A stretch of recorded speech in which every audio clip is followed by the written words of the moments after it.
Hello everyone, आप सभी का बहुत बहुत स्वागत है इस फ्री ऑनलाइन लर्निंग प्लेटफॉर्म पे जिसका नाम है लेट्स स्टडी इंडिया।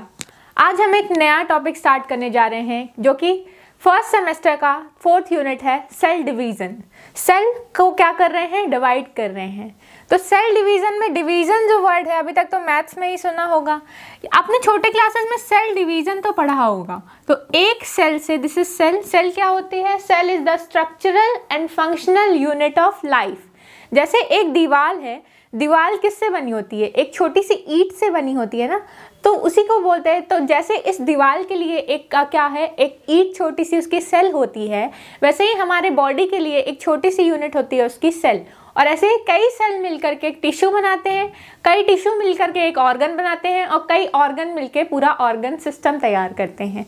तो यहाँ पे हम बेसिक यूनिट यानी कि स्ट्रक्चरल ढांचे की बात कर रहे हैं। तो उसकी बेसिक यूनिट नींव कौन रखता है? एक सेल, कोशिका।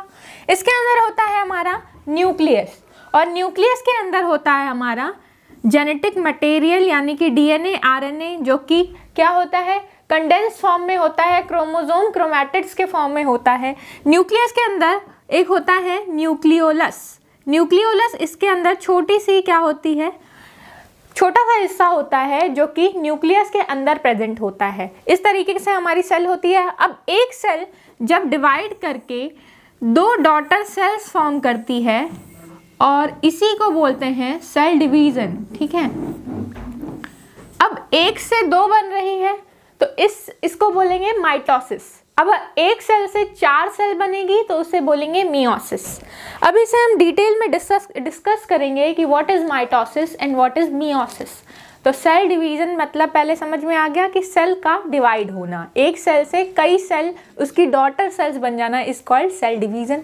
अब सेल डिवीज़न जो होता है, इसकी प्रॉपर डेफिनेशन इसको ऐसे डिफाइन कर सकते हैं कि the formation of daughter cells from the parent cell और प्रेजेंट सेल। जो प्रेजेंट सेल है या पेरेंट सेल है उससे क्या, मदर सेल से डॉटर सेल का बनना is known as cell division या सेल फॉर्मेशन। न्यू सेल्स बनती हैं इससे। और फिर हम इसकी सिग्निफिकेंस भी पढ़ेंगे कि क्या सिग्निफिकेंस है माइटोसिस और मियोसिस की हमारी लाइफ में। तो इस वीडियो लेक्चर में हम बस माइटोसिस को डिटेल में डिस्कस करेंगे, नेक्स्ट वीडियो लेक्चर में हम मियोसिस को डिटेल में डिस्कस करेंगे। तो हम पहले पढ़ते हैं कि इन दोनों प्रोसेस में क्या डिफरेंस है, what is mitosis and what is meiosis. तो आप देख पा रहे होंगे कि ये 2 स्ट्रक्चर है। माइटोसिस में एक सेल से 2 डॉटर सेल्स बनती हैं और मियोसिस में एक मदर सेल से 4 डॉटर सेल्स बनती हैं, ठीक है। ये मदर सेल क्यों बोल रहे हैं उसको? क्योंकि ये मदर सेल है, इसी ने 2 सेल को जन्म दिया है। तो हमेशा जो जननी होती है उसको मदर, माँ कह के पुकारते हैं, इसीलिए मदर सेल है और इनके बच्चों को डॉटर सेल बोल रहे हैं। ये माइटोसिस में हम देखते हैं कि जो क्रोमोसोम नंबर हैं वो इक्वल ही रहते हैं, यहाँ 4 हैं तो यहाँ भी 4 ही हैं, ठीक है। लेकिन हम मियोसिस में क्या देखते हैं कि जब एक सेल से 4 सेल बन जाती हैं तो इन चारों सेल में जो क्रोमोसोम नंबर यहाँ 4 था तो 2-2 हो गया, यानी कि रिड्यूस हो गया। इसीलिए माइटोसिस को हम इक्वेशनल डिवीज़न नाम से भी जानते हैं। इक्वेशनल डिवीज़न मतलब क्या है, इक्वल है, तो इक्वेशनल डिवीज़न नाम से भी जानते हैं। अगर कोई आपको बोलता है कि डिफाइन इक्वेशनल डिवीज़न तो आपको कंफ्यूज नहीं होना है, वो माइटोसिस के बारे में ही पहुंच रहे हैं या फिर माइटोसिस यानी कि या क्या इसको क्या बोल सकते हैं, माइटोटिक डिवीज़न। और मियोसिस मतलब मियोटिक डिवीज़न, या इसको बोलते हैं क्योंकि क्रोमोसोम नंबर यहाँ पे रिड्यूस हो रहे हैं इसीलिए इसको रिडक्शन डिवीज़न के नाम से भी जानते हैं। मतलब क्या हो रहा है, रिड्यूस हो रहा है ना नंबर। किसका नंबर रिड्यूस हो रहा है? क्रोमोसोम्स का नंबर रिड्यूस हो रहा है, इसीलिए इसको बोलते हैं रिडक्शन डिवीज़न। सेल डिवाइड तो हो रही है, डिवीज़न तो हो रहा है, बट जो क्रोमोसोम नंबर है वो 4 से 2 हो गए, मतलब हाफ हो जाएंगे। जितने भी क्रोमोसोम रहेंगे 46 है तो 23 हो जाएंगे, और यहाँ पे क्या होगा, 46 है तो 46 ही जाएंगे डॉटर सेल्स में ही। इसीलिए इक्वेशनल डिवीज़न, क्योंकि क्रोमोसोम नंबर इक्वल ही रह रहा है, ठीक है। तो आपको कंफ्यूज नहीं होना है, बच्चे कंफ्यूज हो जाते हैं। माइटोसिस मतलब इक्वेशनल और मियोसिस मतलब रिडक्शन डिवीज़न, ठीक है। यहाँ पे क्रोमोसोम नंबर की बात हो रही है तो आपको बता दूं कि क्रोमोसोम ह्यूमंस में कितने होते हैं, 46, यानी कि 23 पेयर्स में होते हैं क्रोमोसोम्स इन ह्यूमंस। अलग अलग ऑर्गेनिज्म में अलग अलग क्रोमोसोम नंबर होते हैं। फिर पढ़ते हैं हम माइटोसिस को। अब हम डिटेल में पढ़ेंगे कि माइटोसिस की डिस्कवरी किसने की, माइटोसिस क्या होता है, इसके सारे स्टेप्स के बारे में हम पढ़ेंगे, देन इसका सिग्निफिकेंस पढ़ेंगे। तो यहाँ पे पहले माइटोसिस क्या होता है, इसकी डिस्कवरी किसने की थी। तो डिस्कवरी और इन्वेंशन में बेसिक डिफरेंस होता है। डिस्कवरी मतलब जो प्रोसेस हो रही है उसकी हमने खोज कर ली है, और इन्वेंशन मतलब जो पहले से मौजूद नहीं था हमने नया इन्वेंट कर दिया। जैसे मोबाइल फ़ोन पहले नहीं था, अचानक से इन्वेंट हुआ, तो दैट इज इन्वेंशन। और कोई चीज़ पहले से क्या है, मौजूद है, और उसकी हमने खोज करके निकाल दिया कि ये मौजूद था, और हमने उसको एक्सप्लेन कर दिया कि ऐसे ऐसे होता है, हमने खोज निकाला कि ऐसा ऐसा होता है। तो सेल के अंदर क्या, डिस्कवरी के पहले इसके होता नहीं था, माइटोसिस होता था, डिवाइड करती थी सेल, तभी बच्चे बड़े होते थे। तो ये ग्रोथ और डेवलपमेंट के लिए माइटोसिस हेल्प करता है, और इसकी डिस्कवरी बाद में हुई, इसीलिए इसको क्या बोलते हैं, डिस्कवरी, क्योंकि इसकी खोज बाद में हुई, बट ये प्रोसेस तो होता ही था। तो इसकी डिस्कवरी किसने की थी, डब्ल्यू फ्लेमिंग। फ्लेमिंग ने की थी, कब की थी, 1879 में। तो आपको ये नाम याद रखना है कि माइटोसिस की डिस्कवरी किसने की है। तो इसकी डिस्कवरी किसने की है, इसकी डिस्कवरी की है फ्लेमिंग ने। फ्लेमिंग ने कब किया, 1879 में। देन माइटोसिस डिवीजन में क्या होता है, एक सेल दो डॉटर सेल्स में डिवाइड होती हैं, जिसमें नंबर ऑफ क्रोमोसोम्स इक्वल होता है डॉटर सेल्स में। ठीक है, तो डॉटर सेल्स में number of chromosomes equal same रहने वाले हैं, इसी को बोलते हैं माइटोसिस। देन माइटोसिस कहाँ पे होती है, तो सोमैटिक सेल्स में होती है। सोमैटिक सेल्स क्या होती हैं, हमारे बॉडी में दो तरीके की सेल्स होती हैं। एक सोमैटिक सेल्स होती है जिसको हम ऑटोजोम्स बोलते हैं, और एक होती है हमारी गैमेट, जिससे गैमेट फॉर्मेशन होता है। ठीक है, गैमेटिक सेल्स। तो उसमें क्या होता है, उसमें गैमेट्स बनते हैं, जैसे ओवा और स्पर्म। तो उस ओवा और स्पर्म में माइटोसिस नहीं होकर के मियोसिस होता है, यानी कि उसमें क्रोमोसोम नंबर हाफ हो जाता है।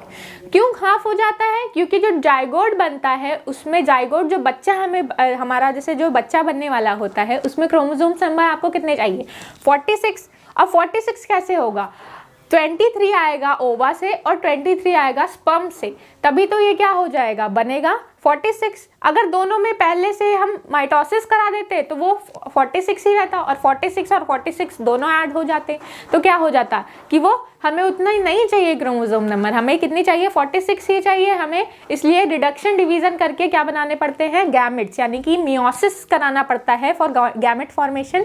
तो सोमैटिक सेल्स में क्या होता है, माइटोसिस होता है, यानी equal number of cells, equal number of chromosomes के साथ जो सेल्स हैं वो डबल होती चली जाती हैं। 1 से 2 बनेगी, 2 से 4 बनेगी, ठीक है, 4 से 8 बनेगी, ऐसे 8 से 16, इस तरीके से डिवीजन होता है। और सब में क्रोमोसोम नंबर उतने ही रहते हैं, 46 के 46 ही रहेंगे सोमैटिक सेल्स के अंदर। ठीक है, फिर हम पढ़ रहे हैं कि ये 2 स्टेप से कंप्लीट होता है, माइटोसिस गेट्स कंप्लीटेड या मियोसिस भी कंप्लीट होता है 2 स्टेप में। पहला प्रोसेस होता है कैरियोकाइनेसिस और दूसरा होता है साइटोकाइनेसिस। जब भी सेल का डिवीजन होता है तो इनसाइड द सेल जो न्यूक्लियस प्रेजेंट होता है हमारा, तो देखिए जब भी सेल जो डिवाइड होता है तो सेल के अंदर क्या प्रेजेंट होता है, न्यूक्लियस। तो जब सेल के अंदर न्यूक्लियस प्रेजेंट होता है तो डिवीजन पहले न्यूक्लियस से स्टार्ट होगा। कैरियोकाइनेसिस कहने का मतलब, कैरियो मतलब क्या, न्यूक्लियस। कैरियो मीन्स होता है न्यूक्लियस, न्यूक्लियस यानी कि क्या है, केंद्रक। और इसके बाद क्या है, काइनेसिस, कैरियोकाइनेसिस। काइनेसिस मतलब होता है क्लीवेज। तो पहले किसका काइनेसिस हो रहा है, क्लीवेज हो रहा है किसका, तो पहले क्लीवेज हो रहा है किसका, न्यूक्लियस का। ठीक है, क्लीवेज। तो पहले न्यूक्लियस डिवाइड होगा, न्यूक्लियस क्या होगा, डिवाइड होगा। फिर क्या होगी, सेल हमारी डिवाइड हो जाएगी, सेल जो है न्यूक्लियस के साथ अलग हो जाएगी। तो पहले होता है हमारा कैरियोकाइनेसिस, देन होता है साइटोकाइनेसिस। साइटोकाइनेसिस मतलब किसकी डिवीजन हो रही है, साइटो मीन्स सेल और काइनेसिस मतलब क्लीवेज। तो पहले होता है कैरियोकाइनेसिस यानी कि किसकी क्लीवेज, न्यूक्लियस की। फिर होता है साइटोकाइनेसिस यानी कि किसकी क्लीवेज, क्लीवेज हो रही है किसकी, सेल की। ठीक है, तो पहले कैरियोकाइनेसिस के अंदर हम ये सारे स्टेप्स पढ़ते हैं जो आप बचपन से पढ़ते आ रहे हो। इसके अंदर क्या है, PM एट वर्क। PM मतलब हो गया हमारा, P से प्रोफेज, M से क्या हो गया, मेटाफेज, एट A से क्या हो गया, एनाफेज, और T से हो गया टीलोफेज। तो किस वर्क पे है PM, कौन से वर्क पे है, तो PM कौन सा वर्क कर रहे हैं, माइटोसिस कर रहे हैं। PM क्या कर रहे हैं, माइटोसिस कर रहे हैं। किस वर्क पे है, माइटोसिस। तो पहला फेज होता है इसमें, कैरियोकाइनेसिस के अंदर ही ये 4 फेज होते हैं। कौन कौन से, तो पहला होगा हमारा प्रोफेज, फिर मेटाफेज, और उसके बाद होता है एनाफेज और फिर टीलोफेज। इन चारों के होने के बाद होती है हमारी क्या, साइटोकाइनेसिस। साइटोकाइनेसिस मतलब सेल की काइनेसिस। तो इसीलिए ये कैरियो वर्ड का मतलब हो गया न्यूक्लियस, और कैरियो यानी कि न्यूक्लियस की स्टडी को बोलते हैं कैरियोलॉजी, और साइटोकाइनेसिस यानी कि साइटो मतलब सेल, तो साइटोलॉजी यानी साइटोलॉजी मतलब सेल की स्टडी। तो द वर्ड साइटो और कैरियो मीन्स आपको समझ में क्लियर आ गया होगा बहुत अच्छे से। प्रोफेज, पहला फेज होता है माइटोसिस के अंदर 4 फेज होते हैं। माइटोसिस के अंदर 4 फेज कौन से होते हैं? पहला है प्रोफेज। तो ये क्या हो रहा है अभी, ये सारे न्यूक्लियस के अंदर हो रहे हैं, तो कैरियोकाइनेसिस के अंदर ही हो रहा है। अभी सेल जो है वैसा का वैसा पड़ा रहेगा, सेल के अंदर जो न्यूक्लियस है उसमें काम शुरू हो जाएगा।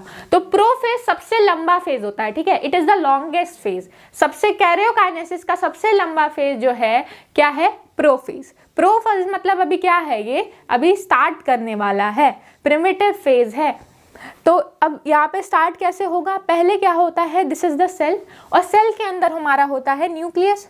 अब न्यूक्लियस जैसे जो है, this is the nucleus. Nucleus के अंदर हमारे क्रोमोसोम्स प्रेजेंट होते हैं। पहले स्टेप प्रोफेज में क्या होता है कि जो इसके अंदर न्यूक्लियोलस है दैट बिगिन टू डिसअपीयर। ये होता है हमारा न्यूक्लियस। न्यूक्लियस क्या हो जाएगा, स्टार्ट हो जाएगा डिसअपीयर होना। ये क्या हो जाएगा, डिसअपीयर होने लगेगा, ठीक है। फिर क्या होगा, इसके खत्म होते होते ये पूरी तरीके से क्या हो जाएगा, गायब हो जाएगा। फिर ये जो न्यूक्लियर मेम्ब्रेन है वो भी क्या हो जाएगी, डिसअपीयर, ये भी क्या हो जाएगी, गायब हो जाएगी। तो प्रोफेज में जो न्यूक्लियर मेम्ब्रेन है और जो न्यूक्लियोलस है वो पूरी तरीके से गायब हो जाता है। जो न्यूक्लियर मेम्ब्रेन मतलब क्या, न्यूक्लियस की कवरिंग, और उसके अंदर जो न्यूक्लियस था या न्यूक्लियोलस था वो भी गायब हो जाएगा, ठीक है। तो यहाँ पे the nucleolar membrane and the nucleolus क्या बिगिन टू डिसअपीयर। तो पहले फेज में ये दोनों डिसअपीयर, गायब हो जा रहे हैं। डिसअपीयर मतलब गायब हो जा रहे हैं। अब अंदर क्या बच रहा है, ये क्रोमोसोम्स बच रहे हैं, क्रोमैटिड्स बच रही है, और क्रोमैटिड्स किस फॉर्म में है, कंडेंस फॉर्म में है। अभी ये किस फॉर्म में है, कंडेंस फॉर्म में है। तो ये thread get condensed and from chromosome, तो ये कंडेंस फॉर्म में है। तो प्रोफेज में जो थ्रेड है वो क्या होती है, कंडेंस होने लगती हैं, ऐसे प्रेजेंट होती हैं। ये क्या होने लगती हैं, एकदम कंडेंस, मुड़ मुड़ के कंडेंस हो जाएंगी, और कैसा स्ट्रक्चर फॉर्म कर लेंगी, कुछ ऐसा, ठीक है, इस तरीके से स्ट्रक्चर फॉर्म कर लेंगी। एक क्रोमोसोम ऐसा है, ऐसे 46 क्रोमोसोम्स प्रेजेंट होते हैं इनसाइड द न्यूक्लियस।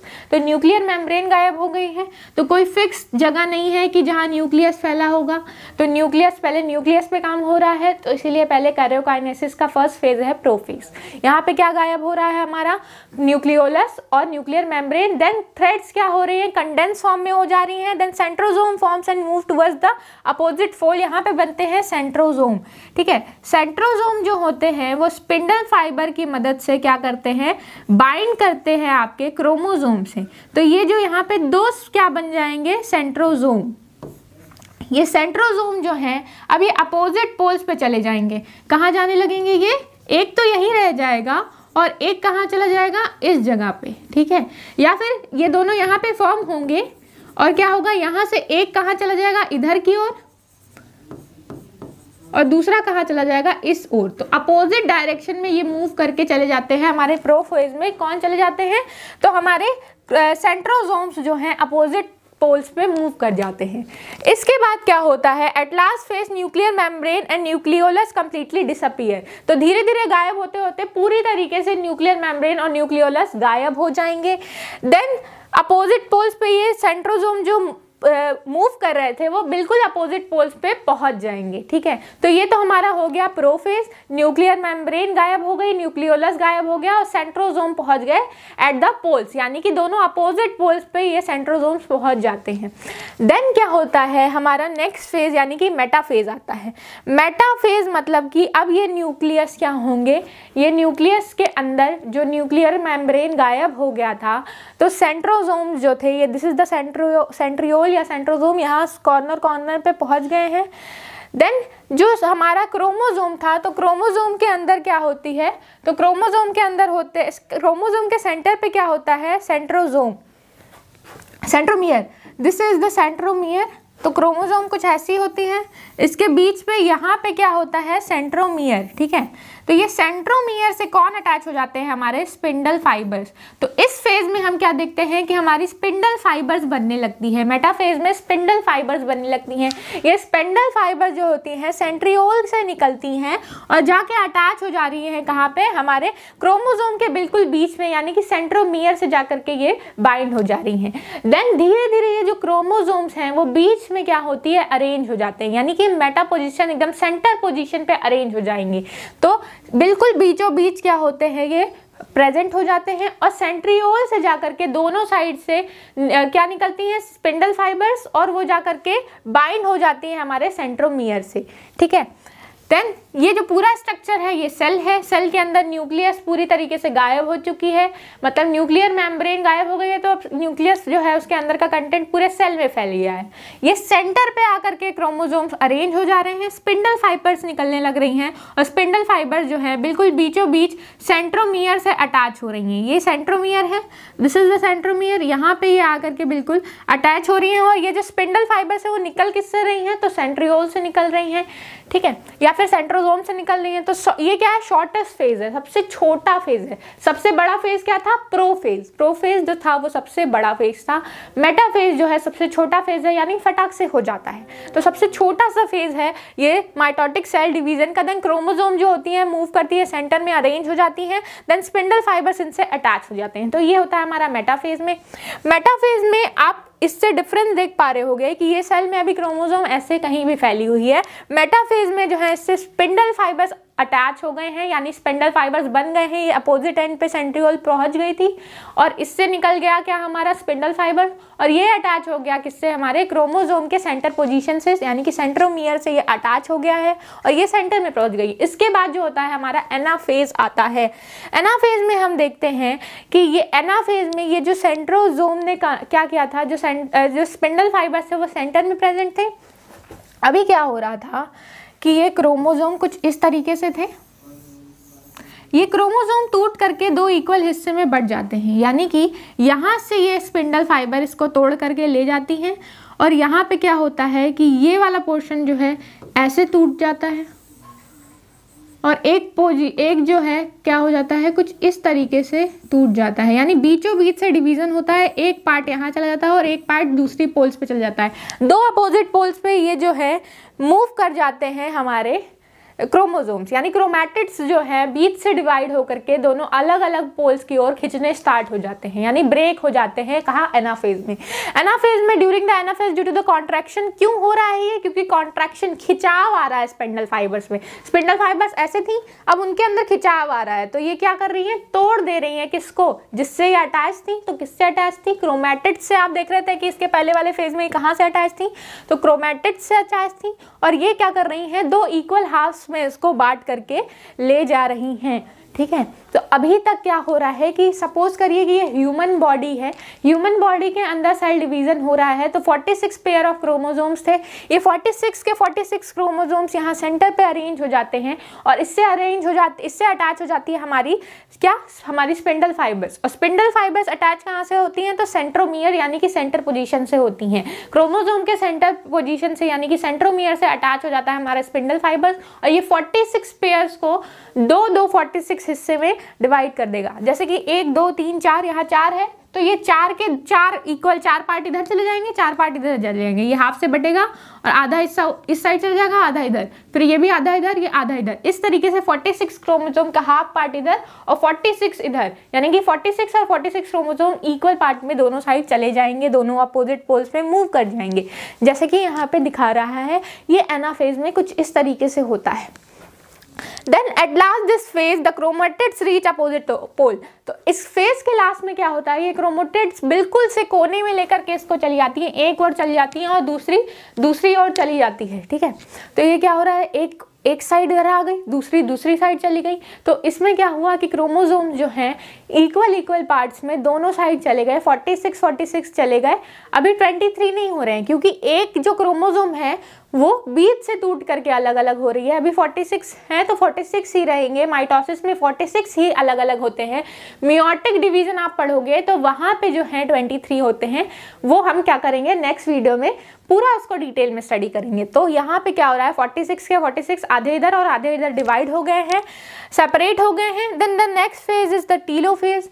टीलोफेज में क्या होता है कि ये जो थोड़ा सा ये जो सेल है वो बिल्कुल इधर आकर के अरेंज तो हो गया है, बट यहाँ पे हम देख रहे हैं कि साथ ही साथ यहाँ पे साइटोकाइनेसिस भी शुरू हो गई। यानी कि अभी कैरोकाइनेसिस, ये सारे न्यूक्लियस के अंदर अभी वर्क हो रहे थे, बस हल्का सा यहाँ पे साइटोकाइनेसिस यानी हल्का सा इधर क्या होता है, कॉन्ट्रैक्शन सेल में स्टार्ट होती है इन द टीलोफेज। यहाँ पे क्या होता है, बिल्कुल अपोजिट होता है प्रोफेज का। यानी प्रोफेज का बिल्कुल अपोजिट, मतलब वहाँ हम याद करेंगे कि प्रोफेज में क्या हो रहा था, तो प्रोफेज में बन रहा था हमारा, क्या बन रहा था, हाँ तो बन रहा था न्यूक्लियोलस। तो यहाँ पे न्यूक्लियोलस जो है वो रीअपियर होना स्टार्ट कर देते हैं। ठीक है, न्यूक्लियोलस जो है यहाँ पे रीअपियर होने लगते हैं पूरे तरीके से। इसके लास्ट में ये अपीयर हो जाएंगे, अभी ये अपीयर होना स्टार्ट करते हैं और यहाँ पे अपीयर हो जाते हैं। देन न्यूक्लियोलर मेम्ब्रेन जो है वो बनने लगेंगी दो अपोजिट साइड पे, न्यूक्लियोलर मेम्ब्रेन बनने लगेगी, यानी कि न्यूक्लियस की मेम्ब्रेन बनने लगेंगी।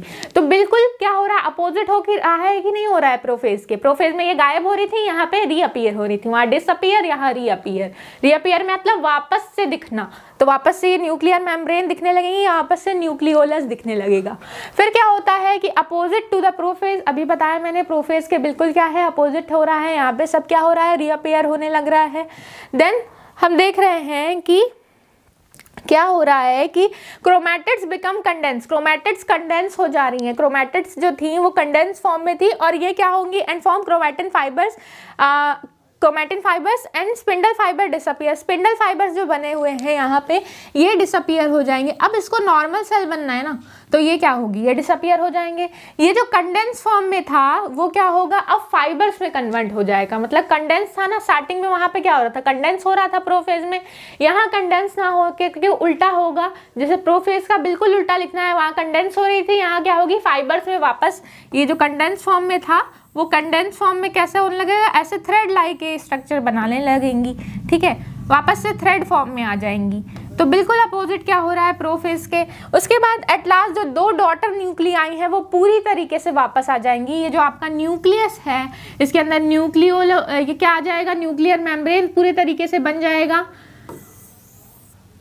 और इसके साथ साथ इसके अंदर न्यूक्लियोलस भी पूरी तरीके से अच्छे तरीके से बन जाएगा, आपको दिखने लगेगा। बट अभी आप देख रहे हो कि सेल डिवीजन स्टार्ट होने की शुरू होती है। अभी सेल डिवीजन हुई नहीं, अभी सेल तो नहीं डिवाइड हुआ, लेकिन एक ही सेल के अंदर दो न्यूक्लियस बन गए हैं। यानी कि ये क्या था, ये न्यूक्लियस के अंदर ये चारों फेज हो रहे थे, न्यूक्लियस के अंदर सारा डिवीजन हो रहा था। अभी सेल तो वही, बाहर से आप देखोगे तो वो सेल एक ही रहेगी, उसी के अंदर सारा काम हो रहा है। तो अभी साइटोकाइनेसिस नहीं हुई, अभी सेल का डिवीजन नहीं हुआ है, सेल अभी एक ही है। अभी सेल को भी तो अलग होना होगा, तभी तो दो डॉटर सेल्स बनेंगी। तो इसके बाद ये चारों फेज खत्म होने के बाद होता है हमारा साइटोकाइनेसिस, यानी कि अब क्या होगा, सेल का डिवीजन होगा, सेल डिवाइड होंगी ना। तो सेल डिवाइड होने के लिए अब क्या करना पड़ेगा, साइटोकाइनेसिस। तो साइटोकाइनेसिस को आप डिफाइन करोगे, it is the method in which cell क्या होती है, सेल जो होगी उसका डिवीजन होगा। सेल गेट्स डिवाइडेड इनटू 2 और more daughter cells. In case of mitosis 2 daughter cells are form और in case of meiosis 4 daughter cells are form. तो साइटोकाइनेसिस में अगर हम माइटोसिस की बात कर रहे हैं तो 2 डॉटर सेल्स बनेंगी। अभी हमारा 2 न्यूक्लियस तो हमको मिल गया था, न्यूक्लियस जब 2 मिल गए थे तो न्यूक्लियस में आप देख रहे हैं कि ये इसके अंदर क्या है, न्यूक्लियस बन चुका है, 2 न्यूक्लियस बन चुका है और 2 सेल हैं, बट ये अभी अटैच है। इनमें जो ग्रूव्स हैं वो क्या होंगे, बनने लगेंगे और धीरे धीरे ये ग्रूव जो होंगे ऐसे करके अंदर की ओर ये क्या करते हैं, जैसे ऐसे ये सेल अटैच होती है और सेल अटैच होने की वजह से ये क्या होता है, बिल्कुल ऐसे होती है। ठीक है, और धीरे धीरे ये सेल ऐसे थी, एक सेल है इसके अंदर बीच में न्यूक्लियस है, ये ऐसे ऐसे क्या होंगे, ग्रूव्स बनेंगे इनके और धीरे धीरे बिल्कुल क्या होगा, कांटेक्ट कम होता जाएगा और 2 सेल्स जो हैं बिल्कुल अलग हो जाएंगी। ठीक है, इस तरीके से यहाँ पे क्या हो रहा है कि ये न्यूक्लियस तो बन गया है, इसके अंदर जो सेल है वो यहाँ से ग्रूव फॉर्म करना स्टार्ट करेंगे, मतलब गड्ढा बनता जाएगा और ये बिल्कुल अच्छे तरीके से एकदम अलग हो जाएंगे और ऐसे सेपरेट 2 डॉटर सेल जो है माइटोसिस में तैयार हो जाती हैं। इस आप यहाँ पे देख रहे थे कि ये अभी थ्रेड लाइक फॉर्म में आ जाती हैं और स्पिंडल फाइबर डिसअपीयर हो जाता है। स्पिंडल फाइबर जैसे ही डिसअपीयर होता है, ये देख रहे हैं इसमें ये जो डॉटर सेल्स बनेंगे उसमें जो क्रोमोसोम्स हैं वो थ्रेड के फॉर्म में है। इसके अंदर क्या होगा, न्यूक्लियोलस होगा और क्या होगा, स्पिंडल फाइबर्स गायब हो जाएंगे। हमारा जो क्रोमोसोम है वो क्या होगा, थ्रेड लाइक इन मैनर हो जाएगा। तो this is how the mitosis get completes. और यहाँ पे 2 डॉटर सेल्स बनेंगे with equal number of chromosomes in it, यानी कि क्रोमोसोम्स कितने होंगे, 46 इसमें भी आ जाएंगे। अगर हम ह्यूमन सेल की बात कर रहे हैं तो अब मेज में 46 क्रोमोसोम, मेज में 20 क्रोमोसोम्स होते हैं, बट मेज मक्का कॉर्न, और ये क्या है, ये भी इसमें 46, बट ये क्या है, ह्यूमन सेल की बात हो रही है, इसमें 46 क्रोमोसोम है। हर इंडिविजुअल में, हर ऑर्गेनिज्म में क्या होते हैं, अलग अलग क्या होते हैं क्रोमोसोम्स। हर ह्यूमन बीइंग में कितने होंगे, 46 पेयर्स, या 23 पेयर्स, यानी कि 46 क्रोमोसोम्स। तो 46 क्रोमोसोम्स ईच में आ जाएंगे, इसीलिए इसको बोलते हैं इक्वल या फिर इक्वेशनल डिवीजन नाम देते हैं, यानी कि इक्वल नंबर ऑफ क्रोमोसोम्स आ रहे हैं ना। इस तरीके से हमारी साइटोकाइनेसिस खत्म हो जाती है। देन हम पढ़ेंगे इसकी सिग्निफिकेंस क्या है, क्या इसकी इंपॉर्टेंस है, माइटोसिस क्यों होती है हमारी बॉडी में। तो एक हम क्या पढ़ते हैं, जाइगोट पढ़ा है ना। तो जाइगोट कैसा होता है, छोटा सा बनता है, एक सेल का बनता है, दिस इज द जाइगोट। क्या होता है, एक स्पर्म जो है आता है और वो क्या होता है, एक ओवा से मैच करता है। ओवा में 23 क्रोमोसोम्स होते हैं और स्पर्म में भी 23 क्रोमोसोम्स होते हैं। जब ये दोनों मिल करके क्या बनाते हैं, एक जाइगोट का फॉर्मेशन करते हैं। तो 23 + 23 46 क्रोमोसोम एक जाइगोट के अंदर आ जाते हैं, ठीक है।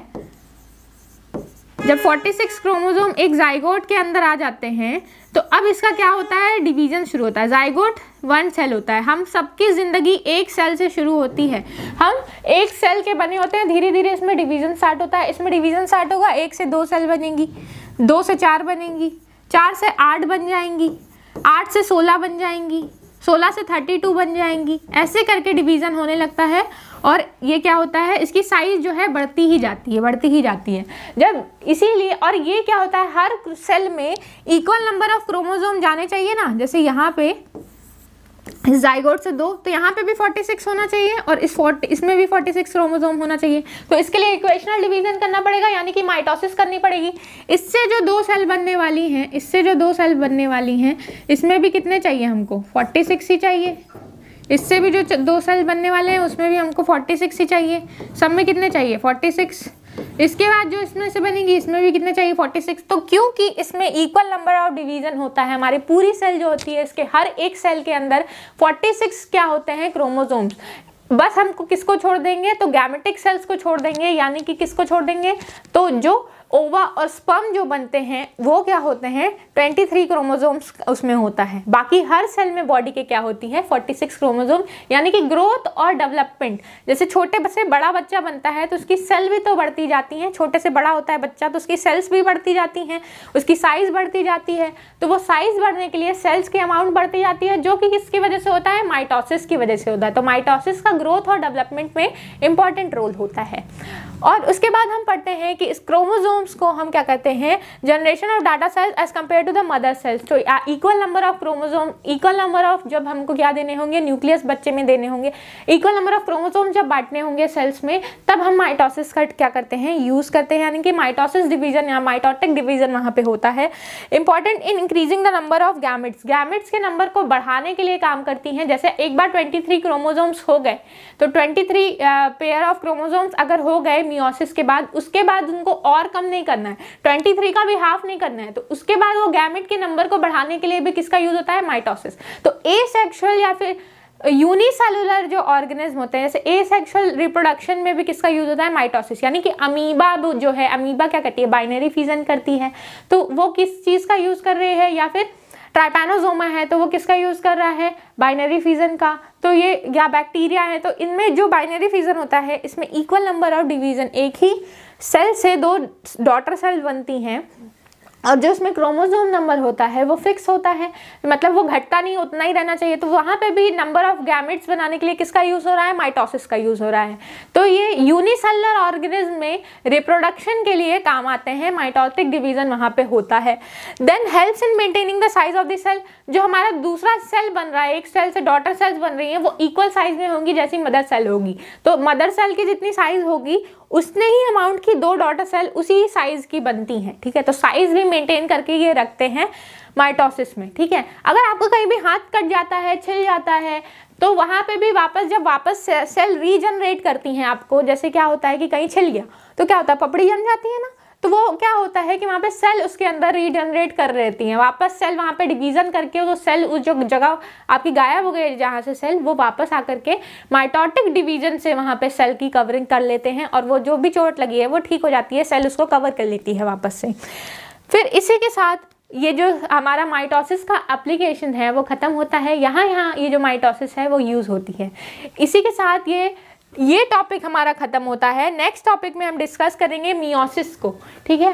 टिल देन आप रिवाइज करते रहिए, मिलते हैं नेक्स्ट वीडियो लेक्चर के साथ। Thank you.